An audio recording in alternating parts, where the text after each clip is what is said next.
Esposa pela graça, mediante a fé, capítulo 6. Filhos possíveis e perfeitos. Houve época, quando eu era moça, em que fiquei tomando conta dos filhos de vizinhos e conhecidos. Eu gostava de fazê-lo uma vez que recebia algum dinheiro que me ajudava nos gastos da faculdade e economizava para voltar para perto do meu namorado no Brasil. Ao cuidar de crianças, eu tinha minha ideia de como educá-las. Lia muito a respeito de psicologia infantil, estudava educação cristã e estava pensando eu perfeitamente apta para criar os filhos dos outros, os meus também, quando os tivesse, pensava.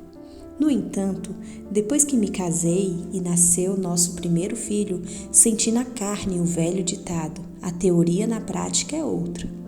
Muitas de minhas ideias tiveram de cair por terra. Acreditava que meu filho não iria me dobrar, que ele jamais mentiria ou teria razões para ser rebelde. Tivemos 3 filhos, 2 homens e uma mulher, e hoje, com nossos filhos casados e nascendo os seus filhos, posso avaliar o que passou. Desde que o Adislau e eu nos tornamos pais, quase todo dia surgia algum problema. Nossos filhos não eram crianças problemáticas, pelo contrário. Dia a dia nos proporcionavam maiores alegrias pelo que eram e pela maneira como estavam se desenvolvendo em todos os aspectos. Descobrimos, porém, meu marido e eu, que tínhamos que buscar da fonte de sabedoria dia a dia, pois nada nos torna mais cônscios de nossas limitações do que nossos filhos, mesmo quando eles confiam plenamente em nós. Criar filhos é tarefa árdua, divertida, sofrida, mas compensadora. Mas para isso temos que nos basear em alguns princípios. Temos que ter algum padrão, um modelo sobre o qual estabeleçamos a educação deles. Mas temos também de nos lembrar que nossos filhos não são nossos e desejar que, acima de tudo, através de nossa família, eles venham a ser membros da família de Deus. Algumas pessoas reduzem a religião a uma projeção da imagem paterna. Dizem que o homem se sente deslumbrado pelo universo em que se encontra e projeta o seu desejo de segurança sobre um Pai celeste. A Bíblia, porém, reverte tais coisas à ordem correta. Deus é que projeta uma imagem, sua própria imagem sobre o ser humano. Já estudamos algo a respeito da imagem de Deus e nesse capítulo veremos que um dos aspectos dessa imagem está na sua paternidade. Deus é o Pai Celeste. Sendo nosso Pai Celeste, Ele quer nos ensinar através do relacionamento conosco, seus filhos, como nos ama e cuida de nós. É óbvio que, por outro lado, nossos filhos terão conceitos de Deus conforme a imagem que lhes transmitimos. No entanto, este livro é escrito para esposas das quais a maioria é ou será mãe, mas esse capítulo é para os pais, isto é, falo para pai e mãe, que juntos têm o maravilhoso privilégio e a tremenda responsabilidade de serem refletores da imagem de Deus para os filhos que geraram. A responsabilidade e o privilégio pertencem a ambos, por isso, a paternidade de Deus tem que ser real na vida dos dois, para que possam transmitir aos filhos a segurança que o reconhecimento disso traz. O que Deus é para nós tem que ser por nós imitado, mesmo que em escala menor e sujeito às nossas imperfeições, para que assim como Ele é conosco, sejamos com nossos filhos. O Salmo 145 descreve as qualidades de Deus, dando algumas razões pelas quais Ele é digno de ser louvado. O versículo 4 diz: uma geração louvará a outra geração as tuas obras e anunciará os teus poderosos feitos. Aplicando este verso ao ensino dos pais aos filhos, lembre-se, pai e mãe, devemos entender que nosso propósito fundamental é que, através do relacionamento familiar, desejemos criar na geração seguinte o desejo e as condições de pertencer à família de Deus. Para transmitir isso, não por boca, mas por ações, temos que meditar na grandiosidade de Deus. Verso 5. Mais uma vez, a chave para um relacionamento produtivo com nossos filhos está no nosso relacionamento com Deus, assim como o é no relacionamento com o cônjuge. A base é o Senhor glorioso. Baseados nele, temos condições de divulgar sua bondade. Eis uma lista das qualidades de Deus que refletiremos ao espelharmos sua imagem. 1. Benignidade, verso 8, 17. 2. Misericórdia, verso 8. 3. Tardio em irar-se, verso 8. 4. De grande clemência, verso 8. 5. Bom para todos, verso 9 e 16. 6. Obras de ternas misericórdias, verso 9. 7. Fiel em todas as suas palavras, verso 13. 8. Santo em todas as suas obras, verso 13. 9. Sustém os que vacilam, verso 14. 10. Apruma os prostrados, verso 14. 11. Esperam nele, verso 15. 12. Dá alimento, verso 15. 13. Justo em todos os seus caminhos, verso 17.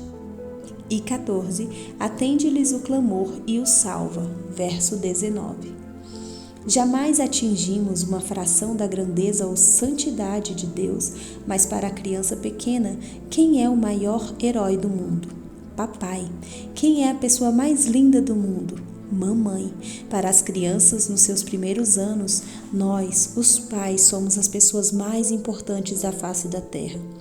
Somos seu primeiro contato com a vida, pois nós mesmos a trouxemos à existência. Durante certo período, ela depende totalmente de nós. Portanto, somos nós que a conduziremos a uma dependência de Deus para que ela própria venha a ter uma vida completa, capaz de transmitir vida a outros. Assim, a aplicação de qualidades divinas em nossa vida criará na criança o gosto pela vida com Deus. Temos que reconhecer nossas limitações e fraquezas e jamais devemos colocar máscaras de santidade, pois mesmo a criança pequena vê por trás das máscaras. Temos também que estar dispostos a pedir perdão ao próprio filho se contra ele pecarmos, mas sempre com o intuito de refletir em nosso lar aquilo que Deus quer que nossos filhos saibam a seu respeito. Será que demonstro benignidade para com meus filhos? Sou benévola, branda e complacente com eles? Ou é mais fácil irritar-me com o que fazem por imaturidade ou inaptidão? Vale ressaltar que essa qualidade não é natural ao homem, mas fruto do Espírito Santo. Gálatas 5:22. A misericórdia de Deus dura para sempre, são bem-aventurados os misericordiosos, disse Jesus em Mateus 5:7. Porque alcançarão misericórdia. Terei demonstrado misericórdia quando, depois que disciplinei meu filho e ele demonstrou arrependimento, não o pisotear com frases tais como: você sempre faz dessas, ou você nunca sabe fazer a coisa certa. Misericórdia é sentir com a pessoa aquilo que ela sente. Efésios 6:4, o apóstolo Paulo diz: Pais, não provoquem vossos filhos a ira, logo temos que ser tardios em irar-nos, ou seja, extremamente pacientes, não nos zangando por coisas sem importância. Existe ira santa, mas 99% das vezes em que nos iramos ela não é. Pais irados terão filhos iradíssimos. Uma das qualidades mais preciosas de Deus é a sua clemência, sua disposição para perdoar. Isaías 1,18 diz-nos: ainda que os vossos pecados sejam como a escarlata, eles se tornarão brancos como a neve. A disposição de Deus para perdoar-nos é imensa. Então, por que demonstramos tanta indisposição para fazer o mesmo em nosso lar? Com os nossos filhos, o nosso marido e as pessoas que nos cercam. Certamente você já ouviu alguém dizer a uma criança: se você fizer isso, eu não vou gostar mais de você. Talvez você mesma tenha dito isso a alguém, mas considerando que Deus é bom para todos, mesmo aos inimigos, nossa disciplina não pode usar o amor como chantagem. A atitude deve ser: mamãe sempre vai gostar de você, mesmo que você desobedeça. Só que mamãe quer que você obedeça porque é certo. Se obedecer, você será mais feliz e eu também. Nunca devemos medir nossa bondade em doses menores ou maiores, conforme o merecimento. Já mencionei a misericórdia de Deus, mas há muito para pensar sobre a aplicação de ternas misericórdias que permeiam todas as suas obras. Já pensou que bênção seria se o nosso trabalho fosse reconhecido como nosso porque a misericórdia se mostra nele por inteiro? A fidelidade de Deus é completa. Se somos infiéis, Ele permanece fiel, pois de maneira nenhuma pode negar-se a si mesmo. 2 Timóteo 2,13. Quantas vezes somos infiéis no que dizemos aos nossos filhos? Por isso, um princípio importante é não prometer o que não pretende ou não pode cumprir, e o que prometer, cumprir sem demora. A fidelidade e a verdade andam juntas e são básicas à integridade de caráter. Sobre a santidade, Deus disse ao povo de Israel: sede santos porque eu sou santo. 1 Pedro 1,16, Levítico 11,44. Observamos então que Deus é santo em todas as suas obras e nosso alvo é refletir a sua santidade em nossas obras. O Senhor sustém os que vacilam. Quando um filho dá seus primeiros passos, andamos com ele, dando-lhe a mão. Quando larga nossa mão, ainda estamos bem pertinho para que tenha segurança. Quando está para tropeçar, damos-lhe novamente a mão e o sustentamos. Quando o filho já um pouco maior está tomando as primeiras decisões sozinhos, devemos estar por perto para que ele saiba do nosso interesse. Temos de deixá-lo dar seus primeiros passos sozinhos, mas estaremos perto, à de sua disposição, para que no momento preciso estejamos lá, dando-lhe novamente a mão e sustentando-o. E quando o filho cai, devemos levantá-lo como Deus faz conosco. Algumas pessoas dizem: eu não suporto fulano de tal, ou não suporto tal coisa.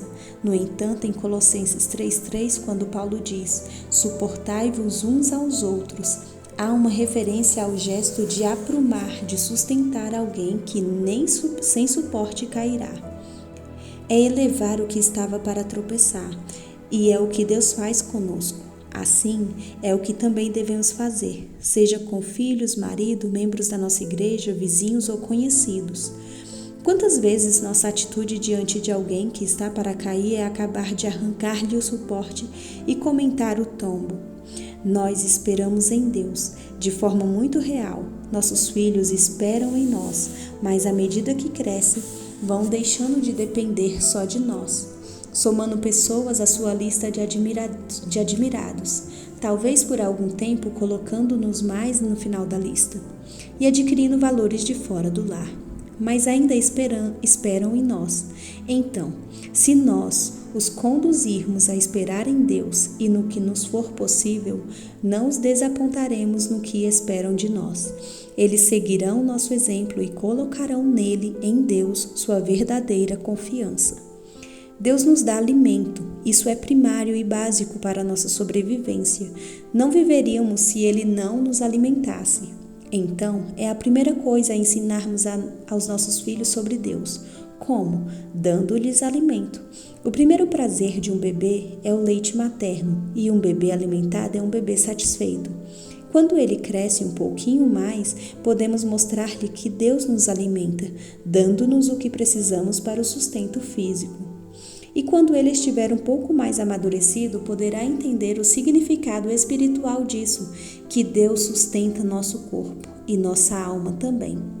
Conduzi-lo a desejar ardentemente como crianças recém-nascidas, o genuíno leite espiritual, 1 Pedro 2,2, é imprescindível para a sua sobrevivência espiritual.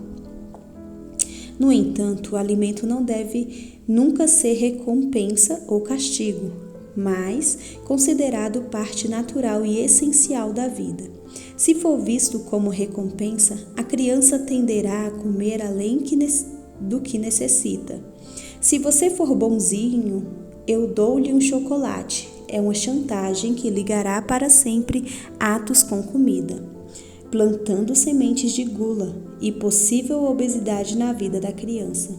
Lembro-me de um menino afetivamente inseguro num acampamento, que se aproximou de mim e perguntou: mereço um sanduíche?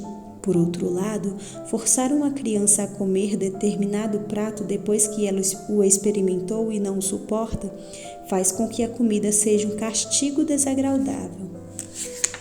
Ao darmos importância demais a determinado alimento, podemos criar possíveis distúrbios alimentares. Isso não quer dizer que a criança possa comer o que bem entender na hora que quiser, porque temos obrigação de ensinar-lhes bons hábitos de nutrição. Se ela já experimentou, digamos, quiabo, e não suporta comê-lo, por que não fazemos outro legume mais agradável ao seu paladar? Deus prepara-nos uma mesa, Salmos 23:5, e nos convida para a ceia, mas não força comida goela abaixo. A justiça de Deus é certa e Ele é justo em todos os seus caminhos, mas ensinaremos nossos filhos a apreciar essa justiça se a demonstrarmos.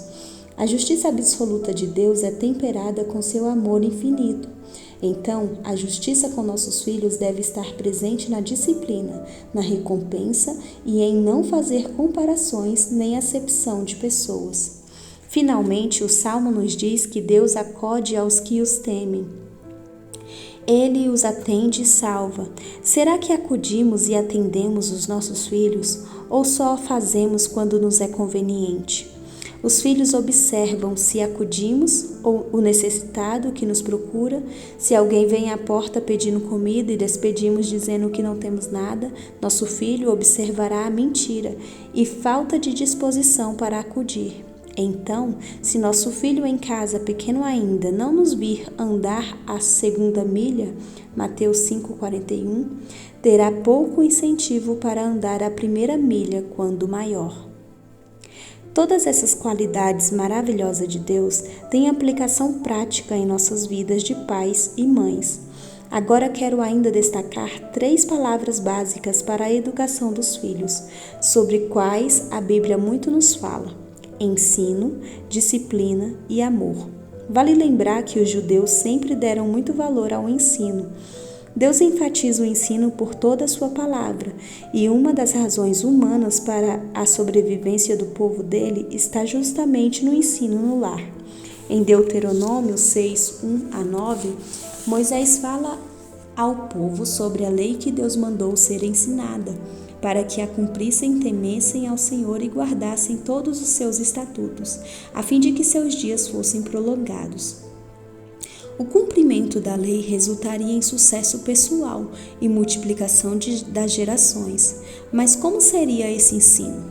Tu as inculcarás, demonstrarás, darás a entender, farás penetrar no espírito a teus filhos, e delas falarás assentado em tua casa, o ensino informal que começa em casa, e andando pelo caminho, o ensino contínuo por onde andamos com nossos filhos, podendo ser de caráter informativo, não necessariamente formal, e ao deitar-te e ao levantar-te, em horas determinadas de modo mais formal.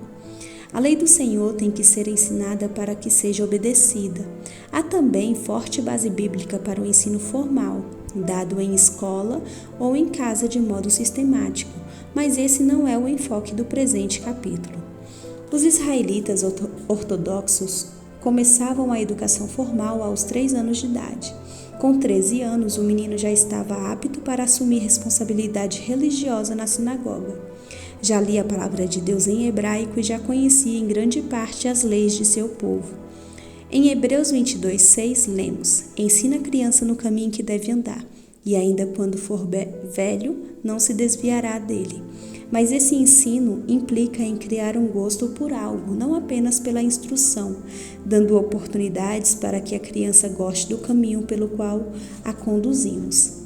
Mas para isso, a criança também precisa saber o que se espera dela e ser ajudada a obedecer. A história da vida de Helen Keller me emociona. Cega, surda e muda, Helen aprendeu através dos esforços de uma professora extraordinária, Anne Sullivan, moça recém-formada, a comunicar-se com o mundo exterior, a ler, escrever e falar, como também veio a ser mulher culta, formada por universidade, escritora e conferencista. No diário que Anne Sullivan guardou de suas primeiras experiências com Ellen. Ela relata que a menina era um bichinho indomável. Tinha terríveis acessos de fúria devidos à sua inabilidade de comunicar-se e tiranizava toda a família com sua muda, mas fortíssima vontade. Quando Ellen queria alguma coisa, tomava de quem a tivesse. Anne conta que à mesa, Ellen agarrava a comida dos pratos da mãe, do pai e do irmão, não respeitava nada, ninguém. A professora concluiu que a primeira coisa a ensinar seria a obediência. A obediência seria o portão através do qual o conhecimento e o amor também poderão penetrar a mente da criança. Ao ensinarmos obediência aos nossos filhos, os prepararemos para obedecerem ao Senhor nosso Deus. Filhos, obedecei a vossos pais no Senhor, pois isso é justo. Efésios 6:1. O trecho paralelo em Colossenses acrescenta mais uma coisa. Filhos, em tudo obedecei a vossos pais, pois fazê-lo é grato diante do Senhor. Pais, não irritem os vossos filhos para que não fiquem desanimados. 3:20-21.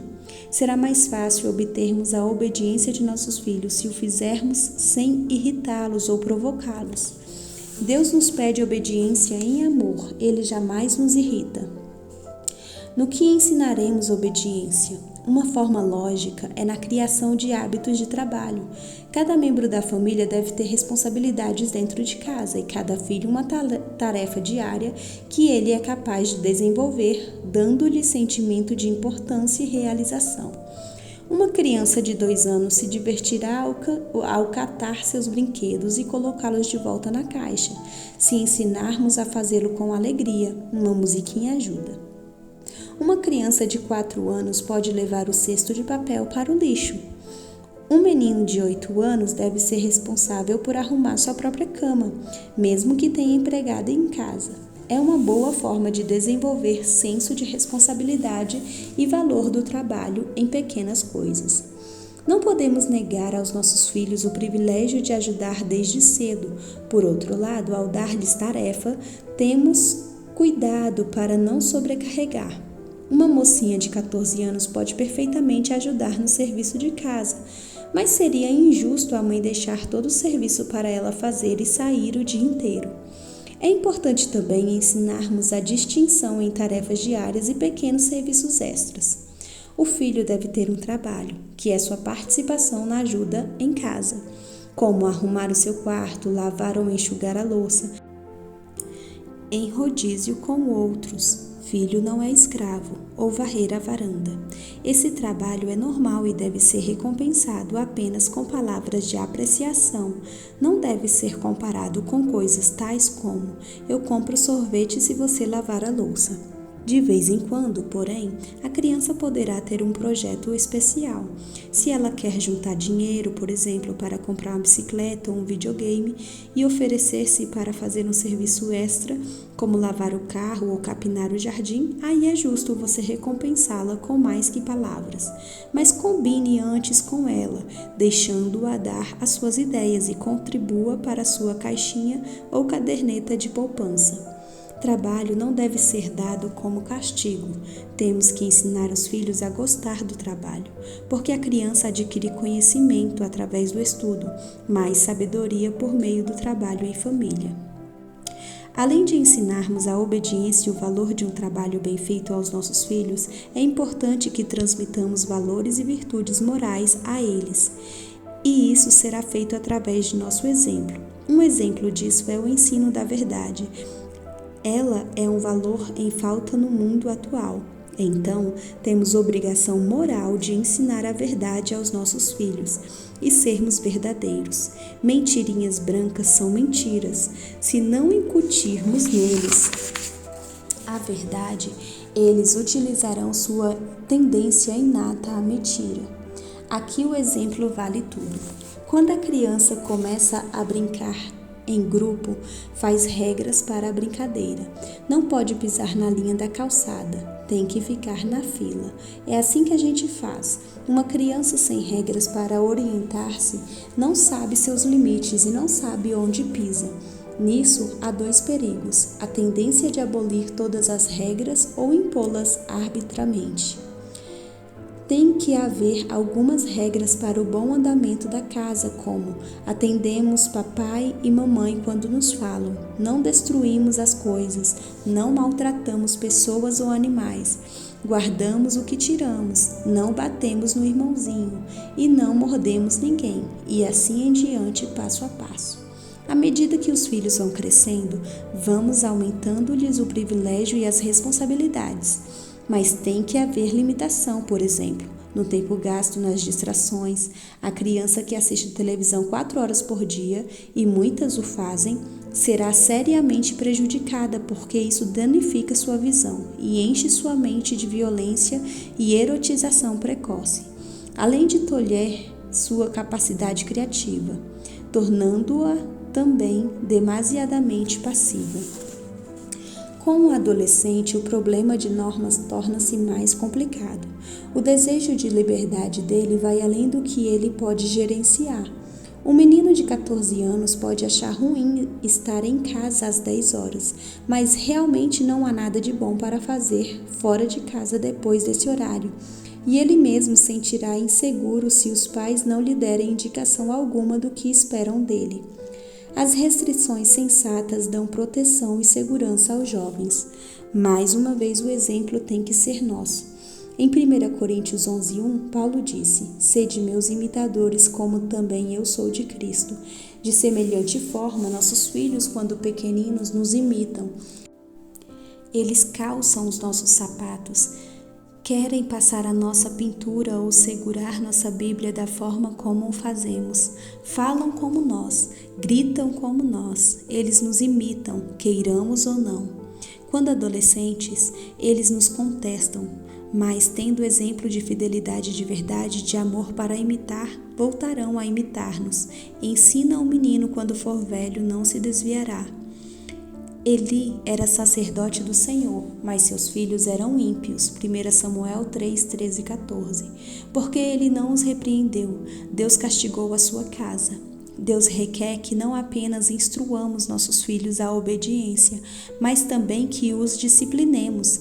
Mas a disciplina tem que andar ao lado da instrução. Provérbios 4, 1, 14. Para que os filhos saibam que o que lhes ensinamos tem resultados práticos na vida. No entanto, há uma diferença entre castigo e disciplina. O castigo pode ser apenas um ato de recompensa judicial, punição merecida. Já através da disciplina, somos lembrados do propósito paternal de salvar, purificar e sarar. Deus repreende a quem ama. Então, se amamos nossos filhos, nós os repreendemos quando necessário, para que conheçam limites e permaneçam no caminho da vida. Em Provérbios 29:15 lemos: "A vara e a disciplina dão sabedoria, mas a criança entregue a si mesma vem a envergonhar a sua mãe."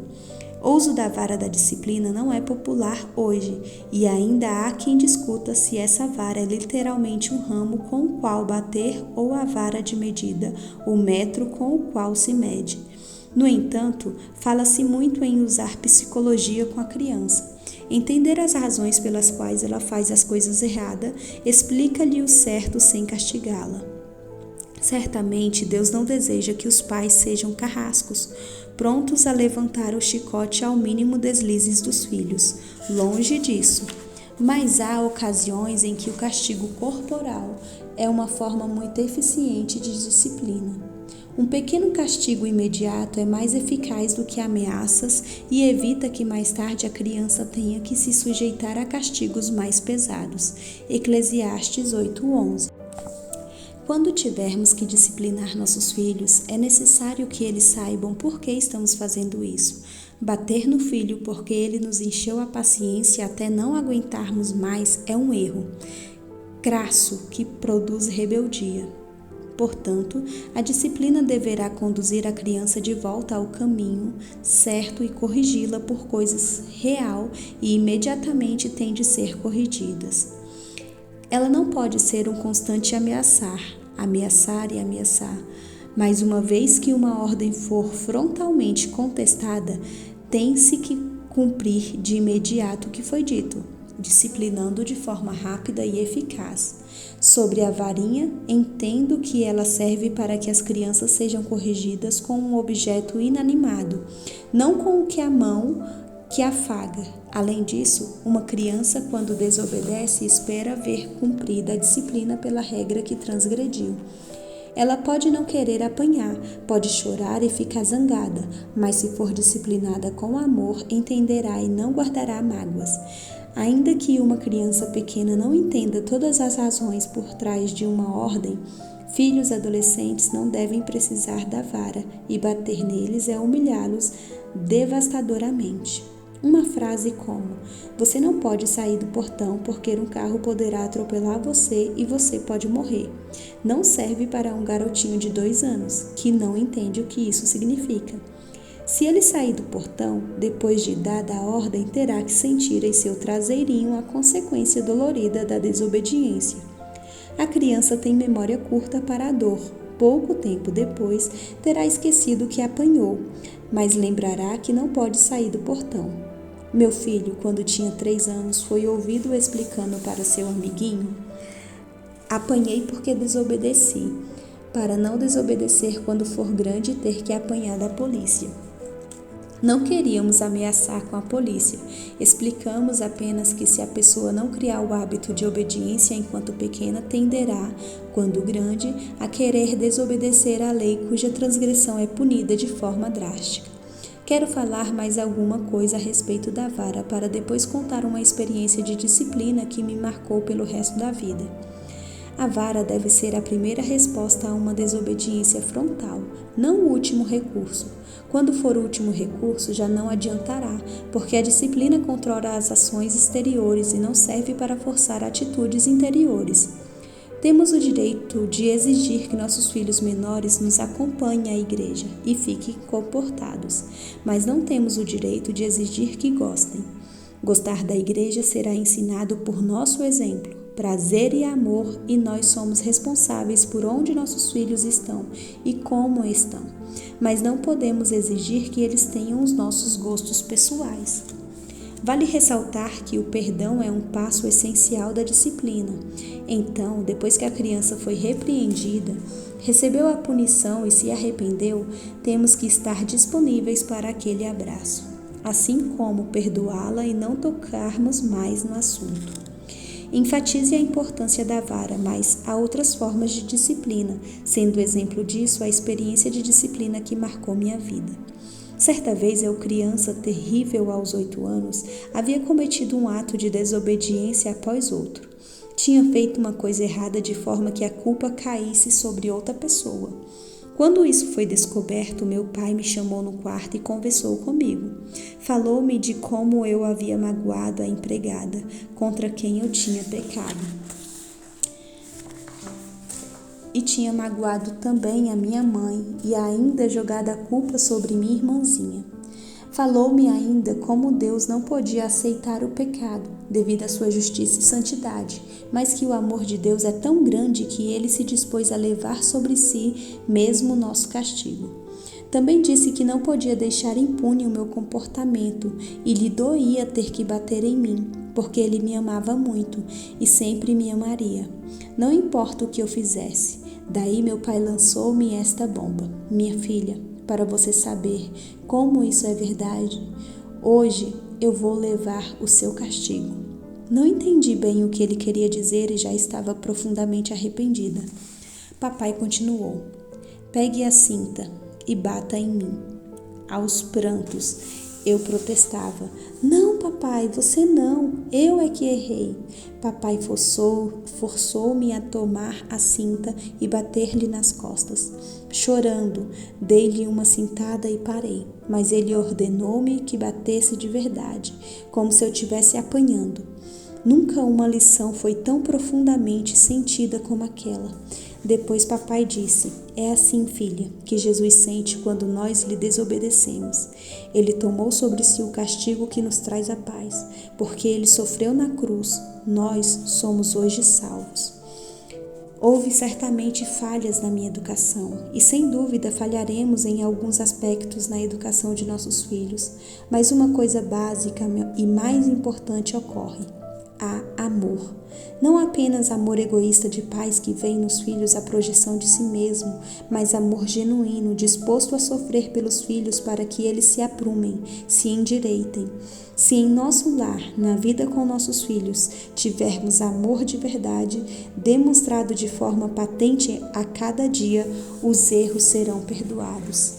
Esse amor tem que ser visto em atos e em palavras. Só atos não bastam. As palavras têm que ser ditas para estabelecermos comunicação e reafirmarmos o amor, mas elas serão ocas se nossa atitude e nossos atos não forem de amor.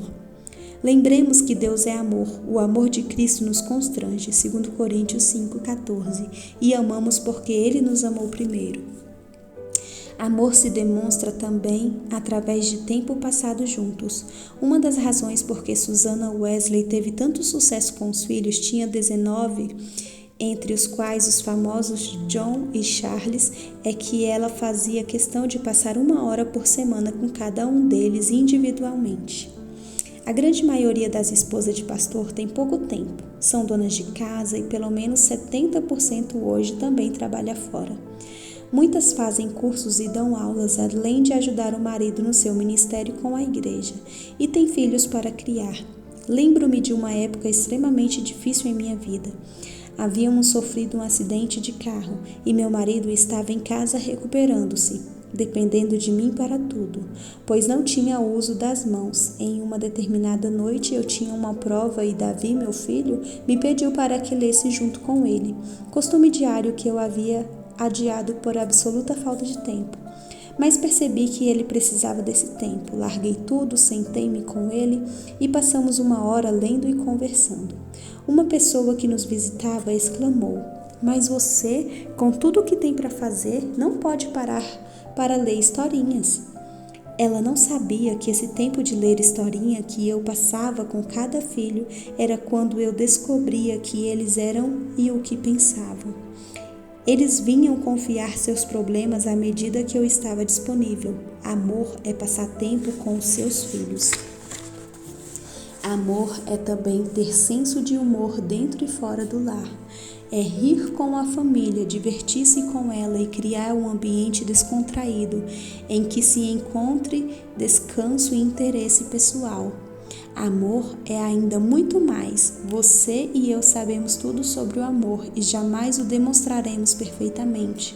Mas, à medida que permitimos o amor de Deus em nossa vida individual, teremos amor suficiente para ensinarmos aos filhos sobre o Pai de amor.